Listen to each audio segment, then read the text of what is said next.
ہندوتوا دہشت گرد فوجیوں نے کشمیری مسلمانوں کو صفائی ہستی سے مٹا کر خطے میں اپنے شیطانی ہندوتوا ایجنڈے کو آگے بڑھاتے ہوئے مقبوضہ کشمیر کے ضلع شوپیاں میں ایک اور کشمیری نوجوان کو شہید کر دیا۔ نوجوان کو ضلع شوپیاں کے علاقے حیف شرمال میں محاصرے اور تلاشی کی ایک ظالمانہ کارروائی کے دوران فرضی جھڑپ میں شہید کر دیا گیا۔ بے شرمی اور درندگی کی انتہا یہ ہے کہ بزدل فوجیوں نے اس قتل ناحق اور بدترین ریاستی دہشت گردی کے خلاف احتجاج کرنے والے پرامن لوگوں پر گولیاں برسائی اور تشدد ڈھایا، جس کے نتیجے میں کئی افراد زخمی ہو گئے۔ اس سے قبل مجاہدین کی فائرنگ کے نتیجے میں علاقے میں بھارتی فوج کے کئی اہلکار ہلاک اور زخمی ہوئے تھے، تاہم بھارتی فوجی حکام نے اپنے ایک اہلکار کے زخمی ہونے کی تصدیق کی ہے۔ مجاہدین کے ہاتھوں خفت اٹھانے کے بعد بھارتی فوجی وحشی درندوں کی طرح عوام پر ٹوٹ پڑے اور کئی لوگوں کو زخمی کر دیا۔ حریت قائدین نے قابض فورسز کے ہاتھوں شہید ہوئے نوجوان کو خراج عقیدت پیش کرتے ہوئے کہا ہے کہ شہداء کا لہو رائے گا نہیں جائے گا۔ انہوں نے بزدل فورسز کی طرف سے عوام پر تشدد کی شدید مذمت کی اور اسے بھارت کی بوکھلاہٹ قرار دیا۔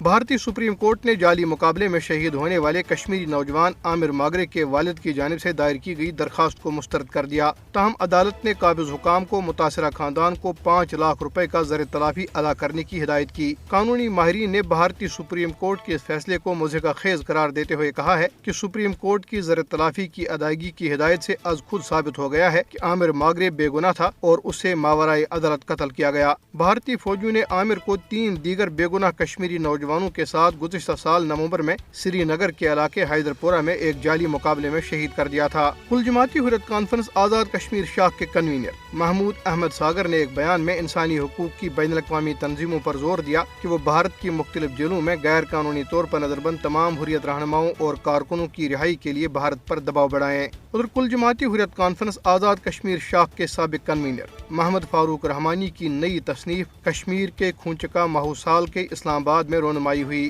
اس کتاب میں تنازع کشمیر کے ماضی اور حال پر روشنی ڈالی گئی۔ بھارتی حکومت نے پاکستان اور کشمیریوں کی جاری تحریک آزادی کے خلاف پروپیگنڈے کے لیے کنٹرول لائن اور بین الاقوامی سرحد کے قریب FM ریڈیو اسٹیشنز قائم کرنے کا فیصلہ کیا ہے۔ یہ فیصلہ بھارتی وزارت داخلہ نے کیا ہے۔ پیپلز ڈیموکریٹک پارٹی کی سربراہ محبوبہ مفتی نے سری نگر میں اپنے ایک بیان میں دفعہ 370 کے بارے میں کانگریس کے سابق رہنما غلام نبی آزاد کے بیان کو مسترد کرتے ہوئے کہا ہے کہ ایک دن جموں کشمیر کی خصوصی حیثیت ضرور بحال ہوگی۔ محبوبہ مفتی کی بیٹی التجا مفتی نے جموں میں ایک تقریب سے خطاب کرتے ہوئے مودی حکومت پر زور دیا کہ وہ تنازع کشمیر کا مستقل حل تلاش کرنے کے لیے پاکستان اور کل جماعتی حریت کانفرنس کے ساتھ مذاکرات کرے۔ انہوں نے خطے کو اقتصادی سرگرمیوں کا مرکز بنانے کے لیے جموں کشمیر کی سرحدیں کھولنے کی بھی تجویز دی۔